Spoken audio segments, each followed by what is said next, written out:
Hello, everyone, and welcome to today's HackerEarth webinars. Today, I have with me my colleague, Pritika, who is the product marketing manager at HackerEarth, who will be taking this webinar forward.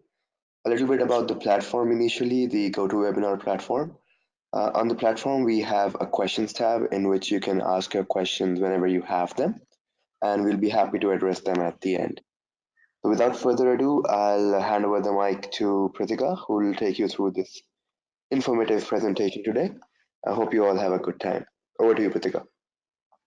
Yeah, thanks, Arbaz. I hope everyone can see my screen now. Let's get started. So thank you, Arbaz, and thank you everyone for attending this webinar to actually make it to it. Today's webinar is about how you can deliver a great, delightful candidate experience using your developer assessment platform. As Arbaz mentioned, I head the product marketing initiatives for HackerEarth. And today I will be taking you through this as part of my agenda. So I'll give you a quick introduction to HackerEarth, but Arbaz already did that via the video that he just played. Take you through very quickly, and then we get to the crux of the matter about candidate experience and why it is so important. The third thing is about how HackerEarth does this. And then, of course, the fourth will be the demo that you get.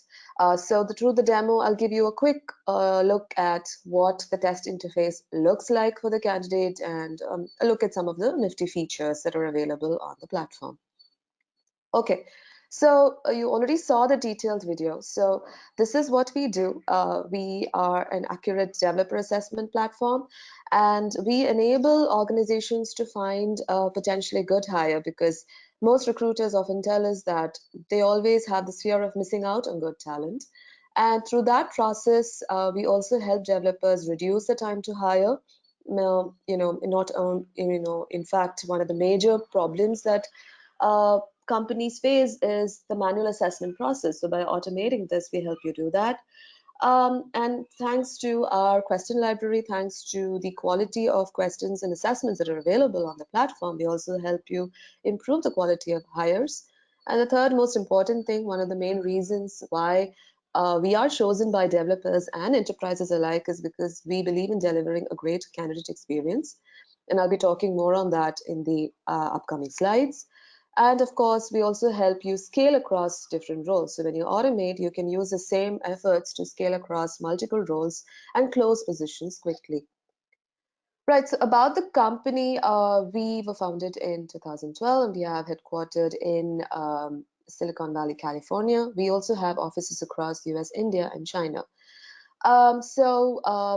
We have around 1,000 plus customers serving us globally, and we are loved by around 3 million developers from 450 different locations. And we are a close-knit and a very passionate team of 200 employees. So these are some of our customers. You would have seen some of the logos in the video itself, so I will not delve too much into this. Let's get to the crux of the matter. So let's talk about candidate experience, right? So primarily right now, the power of the hiring process, of power of getting hired is obviously being shifted from organizations to candidates. It's very much like how the buying process exists now for enterprises, correct? So here you have the candidate as probably the buyer, the decision maker, everything. So recruiters and hiring managers of organizations have to make sure that the candidate experience percolates well through each stage of the recruiting process. So whether it is via sourcing via different touch points when you contact them or when they apply via job postings that are on your career site, on your own website, social media, and more. Making it easy via the screening process. How does a resume screening take place? How's the assessment process done? Is there proper communication? Is it too long for them? How is the experience? The third thing is obviously interviews. How easy or difficult are the interviews in the sense, not in terms of the content, in terms of the logistics. So if candidates are far away, do you provide options for remote interviews? And if it's in-person interviews, is the candidate's time taken into consideration? So all of these little factors play a lot in providing a highly personalized experience for the candidates. And of course, it also affects in terms of when they are hired. So, how are the negotiations like while rolling out the offer? And of course, is it a smooth onboarding experience? So, like I said, today candidates have a lot more power. And why is this important? Because a negative candidate experience can not only lead to organizations missing out on hiring potential candidates, but also incur significant loss of your trust, revenue, and it definitely affects the brand. But on the contrary, positive experience can benefit the organization in building a very strong talent pipeline. So some of these stats that I picked up also reaffirm the same, right? So 68% of candidates think the way they're treated in the hiring process reflects how the company treats its employees. So, uh, you know, making adjustments into your schedule or talking to them through the process, educating them about the job role, all of this plays an important factor. 48% of candidates claim that an organization's employment screening experience has an impact on how favorably they view an employer. So, has it has the screening process being made very difficult, or do they have to go through multiple loops? All of this plays an important role as well. And how does it all come down to? 40% of candidates have said that they've turned down an offer after a bad experience. So, ergo, a bad candidate experience is extremely bad for your brand. Which brings me to the impact on the hiring process, right? So it's very the a candidate experience is very close to employer branding. So according to a recent survey that was done by iSense, I found that they've said that it took about 50% longer to hire for technical positions than all other roles. And organizations that do not have a great brand, struggle a lot more to hire tech talent. So, one of the biggest ways for them to probably start the process of catering to a good candidate experience is by developing a good brand. So, developing an organizational brand strategy is important. Of course, that is again highly proportional and linked to how favorable the candidate views your company or your organization as well. The second thing is, of course, it's not an easy task hiring talent, especially tech talent. It is difficult. And owing to multiple rounds of interviews and assessments and screening, it is a long process. But if you provide a streamlined candidate experience and you have an easy application process, you have an assessment platform that can help you screen the candidate skills faster, it expedites the time to screen and hire them. And ultimately, it can help recruiters close positions faster. The third thing, as I mentioned, a user-friendly screening process and personalized uh, interview experience will definitely bolster a candidate's overall feedback.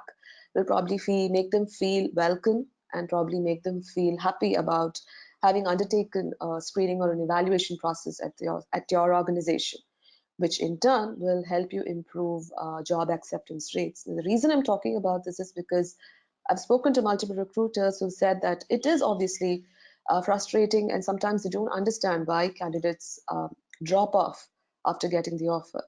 Another thing that I could probably suggest is, you need to probably get feedback. So that is obviously one of the things that will help you understand and look back at your own process and figure out, hey, where is this problem exactly occurring? Do we need to streamline our sourcing? Do we need to look at our screening platform? Do we need to, or you look at how the hiring or the negotiations take place? So overall, you know, while the candidate experience, like I said, percolates from the time a candidate applies for a job till the end of the hiring process, the screening process, in my opinion, plays a very, very important role. And today I'm going to talk a little bit about that. And what I can do is show you how HackerEarth's developer assessment platform caters to a seamless candidate experience. So a little bit about the platform. As I already mentioned, we cater to skill-based assessments, and we are one of the most accurate developer assessment platforms there. How we do this is we automate intelligent assessments, which help you evaluate developers across 500 plus developer skills, and we test their skills in 35 plus programming languages. In addition, to help you boost your quality of hires, we have extremely robust proctoring settings, right from plagiarism detection to AI-based video proctoring to help you detect or determine if candidates are resorting to unfair means, so that only the deserving candidates are probably in the pool of those that you wish to be that you wish to interview later. And of course, to help you interview candidates, who are from far off locations, or even talk to candidates who are probably being hired for senior positions, because sometimes they are not too open about making the travel, or they may not be too open to making an assessment. Instead, you also have remote video interviews where you can test their programming skills online with a real-time code editor. And how do you make the decision whether a candidate is deserving or needs to go to the interview stage? We provide in depth analytics, interactive reports that will give you a detailed look at a candidate's performance, highlighting their strengths, their weakness, how they're benchmarked against the entire talent pool. So that, and you also get suggestions whether to reject or to shortlist a candidate as well. So this makes the life of a recruiter and a hiring manager pretty easy. Right, so now what I'll do is I'll tell you three broad ways how how a HackerEarth's platform can help you deliver a seamless candidate experience. I'll take you through the features quickly, and then we will do a demo. So the first step, one of the most important things is you need to bring out the best in your candidates. Now, when you showcase, when you're taking a test, right, it's obvious that you want to put forward your best skills, and that's exactly what your candidates go through. They need to give it their best. They want to showcase their strengths and what they're good at. So what we need to do in the platform is to allow and make room for that. So a couple of ways we support this is first up, we help candidates code more efficiently using IDEs. And as you can see from the snapshot that I put on the screen, the HackerEarth platform offers multiple IDE options from normal to Vim and Emacs, and they provide for a smooth user interface. Now, using these IDEs, candidates can write, debug, and compile their code more effectively. And we also cover the little things. So some candidates prefer to code on different themes. So you can switch between the light and dark theme. You can even set a favorite programming language. Second, of course, allow candidates to focus more on logic, because hiring managers are obviously not looking at the syntax of the code that you type. Well, that is important. It is not the most crucial thing. They mostly look at the strength of your logical skills that you need to portray. So because that is the crux of the evaluation. What the HackerEarth platform does is it already has pre-populated code snippets that are available on the platform, making it easy for candidates to just get down to business, just use those code snippets and get down to coding right away. So very closely related to the previous feature, we also provide autocomplete and autosave features. So, and candidates don't have to worry each time about saving the code. It gets automatically saved on the platform. And the autocomplete feature also helps them, it's again closely related to the previous one, where they can focus on their logic without worrying too much about the syntax. So there's an interesting feature that I'll take you through once I complete this list. The second most important aspect of how we deliver a great candidate experience is by making assessments user-friendly. Now, while taking a test, candidates not only are cognizant of the fact that they need to showcase their best skills forward, they're also under a lot of tension. They're also probably worried about if things could go wrong. So what if there was a proactive way, a better way to handhold them through the process? So what are the other ways in which you do it? You can give them customized options, reduce the number of restrictions that that are normally there on the platform. Uh, provide them early warnings in case something goes wrong, right? So the first thing is you get proactive notifications. So imagine you're taking a test and there's a sudden drop off in the internet, or there is a network failure. It's daunting, right? So how do you know that something is going wrong? So on the platform, we provide gentle nudges in terms of notifications, informing candidates if there is a network failure, if there is an error in loading a file, or if there is a server error. In addition to that, to help them probably again code better, go back and recheck their code, we provide notifications with respect to any compilation or runtime error as well. And these are provided via user-friendly error notifications or error messages. Again, I spoke about customization. So, what if there was a way to help candidates choose from the programming language of their choice and code, right? So, as a recruiter or hiring manager, before you send a test to your candidates, what you can do is you can provide the number of choices from which candidates can look at and probably take the test from the list that you provide. So candidates can choose from around 38 different programming languages to answer such questions.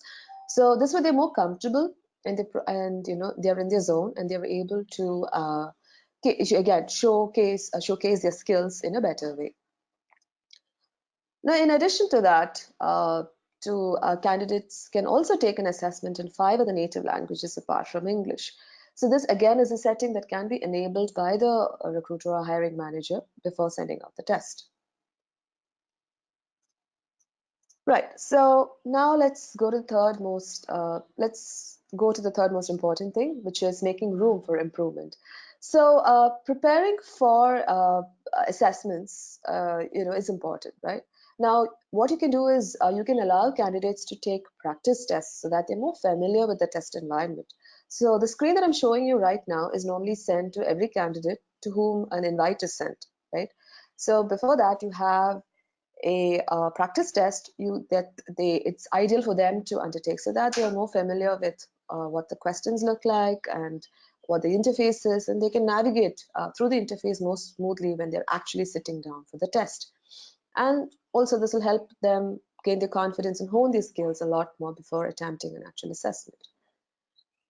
Now, I spoke about feedback, which is the most important thing, which was what helps us benchmark our test processes and assessment processes and makes it better, right?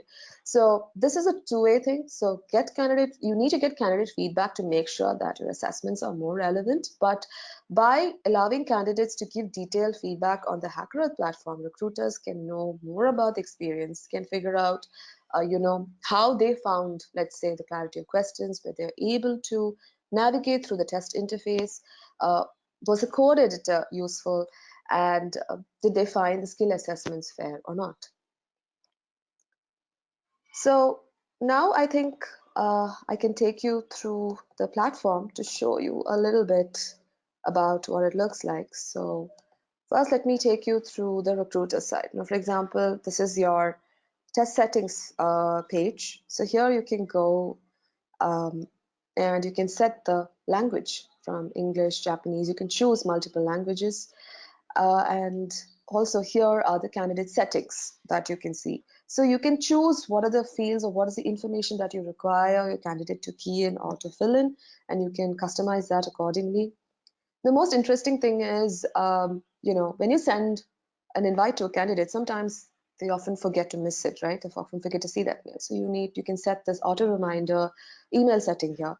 And of course, once the assessment is done, you can get a candidate assessment report, and you can send that report to candidates once the test is done as well. Let's go to the questions, which is where I want to take you. So this is when you're setting the test. Let me make that clear. So when you're setting and you're putting together the questions, let me take you to a programming question here. So while you have the basic details such as the problem name, the statement, you can choose the difficulty level. You can also add sample input and output files here.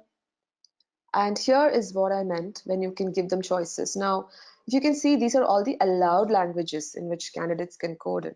So you can provide candidates to code in any of these languages when they take the test. That apart, you can also upload multiple test cases for them to code and check how they're faring against, how the code fares against those individual test cases as well. And these are all the code snippets. So You have pre-populated code snippets that are in the candidate so that candidates can use them directly in the test.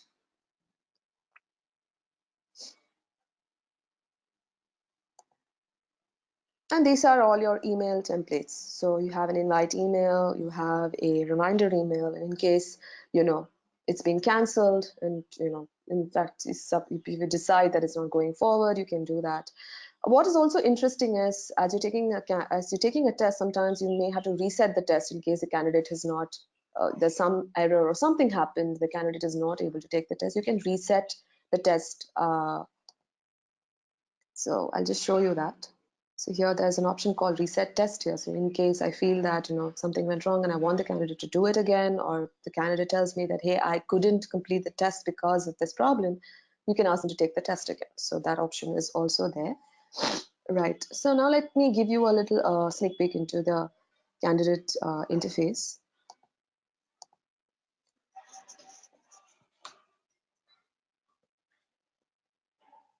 Now, before that, like I said, I had set the setting as I had said that you could choose the languages. So here I had selected English and Portuguese. If I click on Portuguese, the instructions, the entire test comes in Portuguese. And here I go and I say start test.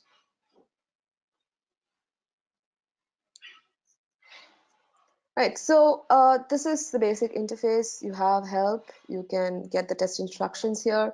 You can choose to answer. These are the multiple choice questions that are available. And then, of course, this is my favorite, the programming questions here. So very clear instructions. You can customize the programming question, the text that you put as you're setting the test. And here you have a note, you have proactive notifications or messages that you can provide to your candidate before they start taking the test. So this is the code editor that I was talking about. So as you can see, you already have a bunch of these code snippets already available for you. Candidates can choose to toggle between different themes, choose the different editors, and if they wish, they can even set this as their favorite language. Right. So let me show you a little bit about the autocomplete feature. So, if I just type this and then I get to see the different commands, the different functions that are available for you. So you don't have to rack your brains to probably come up to remember, oh, which was the command or function that I really need to put in my code. So this maybe help candidates ease up through the process. You can provide any kind of input here, and then of course any kind of error. So this is a compilation log which tells you all the list of compilation errors that are available that you will get before you run the code. So I wanted to show you the practice test also. So this is what I meant. So here, before you take a test, you can take a practice test, and you're already given these list of instructions before you take the test as well. Again, so let me show you how you can, how candidates can leave feedback as well.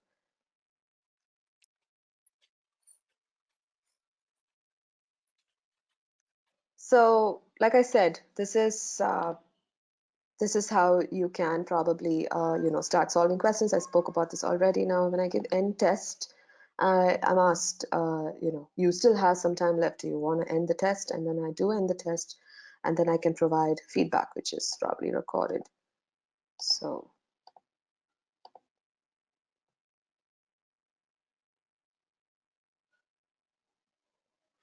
this was the entire flow of how the candidate experience looks like on the platform. But although this was in our presentation, the presentation was pretty short, and if there are any questions at this point, I'm willing to take them. Okay, so that brings us to the end of the presentation. If you guys have any kind of questions about the platform or anything related to today's webinar, you can ask the questions right now. If not, you can ask us via email as well. And we'll be sharing the recording of this session with all of you so that you can maybe have a look at it once again and share it with your friends or fellow colleagues. So if you have any questions, please feel free to ask them. In the meantime, we have a short poll about HackerEarth. So if each one of you can maybe answer with a yes or no for this one, and we'll reach out to you accordingly. Okay, Pritika. So I guess we have a few questions coming up. Okay. So Raj Nandini is asking, to how many candidates at once can you send the test link? There is no limitation as of now. You can individually add the links and you can send it to them. But we are coming up with a bulk upload feature pretty soon where you will be able to, where I'll be able to give you the exact number. So at this point, you can just individually invite them as and when required. Okay. The second question is by Pramish, and he's asking around the proctoring settings, in which he's asking, how do you ensure that the candidate with whom you have shared the link is the same who's giving the test? Okay, there are a couple of ways to do that. I can show you that in the platform. Just a minute. So that is a good question, by the way. So like I said, we have an AI-based proctoring feature. So the idea is, like you said, how do you check that they're not impersonating the test, right? So what you can do is you can ask them to turn on their webcam and you can probably record that. I'll just show that to you in a moment.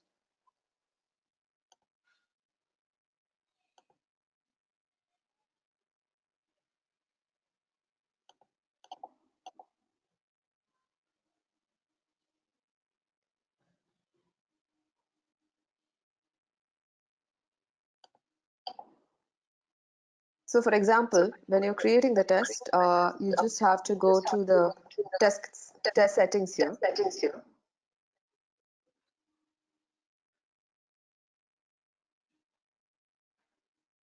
And you can look at these proctoring settings that are available, right? Now, if I say take candidate snapshot during the test, I just have to enable this setting, save it, and what I can do is when I take a preview test here as a recruiter, you can check. So this will tell you that, you will have to open your webcam and you will have to take the test this way. So I can send you detailed features on this. So what happens also on the platform is the platform captures snapshots of you while you're taking the test, and it allows you to check individually if someone is impersonating or not. So we have a detailed AI-based proctoring feature for that, and I will send you the documentation on that to help you understand this feature. But rest assured, if you put this setting in place, you can make sure that the candidate taking the test is not different from the one who you sent the invite to.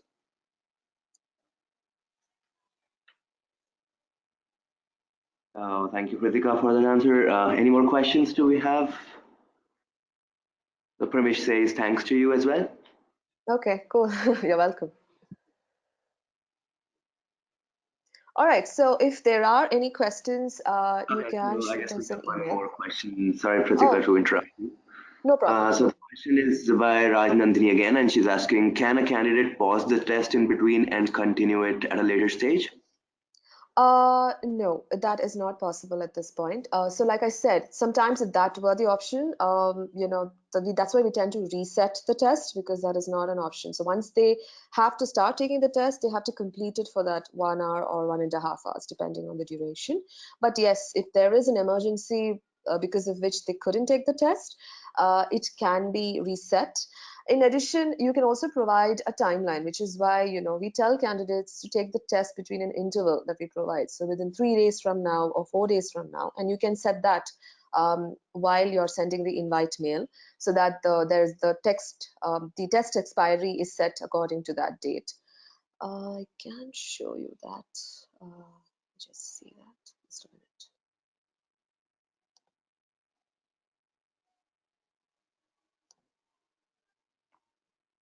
So for example, you can send an auto reminder here and you can say that the invite expires in 2 to 3 weeks, but it is very clear that when they do take the test, it has to be done within the specified duration. Yeah. I hope that answers your question.